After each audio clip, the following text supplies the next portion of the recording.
रजपूतावा आहरावा तर रोबहिरा नागे छौरी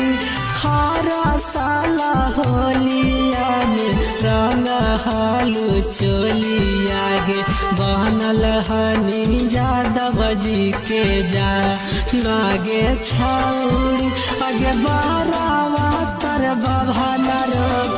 तरवा तर रजपूतावा आहरावा तर रोबहिरा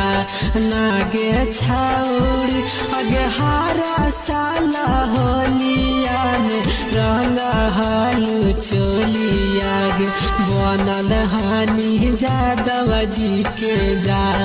नागे छौरी।